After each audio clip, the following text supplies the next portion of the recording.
Covid का जो एक बहुत बड़ा इम्पैक्ट हुआ ना, जो हर किसी ने फील किया है, रेस्टोरेंट्स बंद हो गए, शॉप्स बंद हो गई, शॉपिंग मॉल्स बंद हो गए, लोगों बेचारों का जो कारोबार था, जो जो बिजनेस था, वो बिल्कुल ठप होके रह गया था। तो ये जो इकोनॉमिक डाउनटर्न आया ना, जब इकोनॉमी आपकी नीचे को जाती है, उसे इकोनॉमिक डाउनटर्न कहते हैं ना, जब economy starts to go down, so that is called an economic downturn. तो कोविड 19 जो आया, जब जब कोरोना आया, तो it really triggered an economic downturn around the world. मतलब ये पहला वो इवेंट था विच वाज मतलब ह्यूमन हिस्ट्री में इस स्केल का, रीसेंट मेमोरी में, which really impacted the entire world.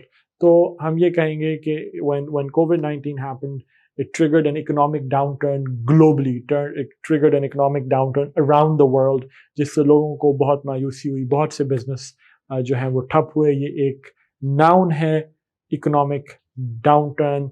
अल्लाह करेगा कि जैसे 2021 आया है, hopefully the virus goes away and the economies around the world start to recover.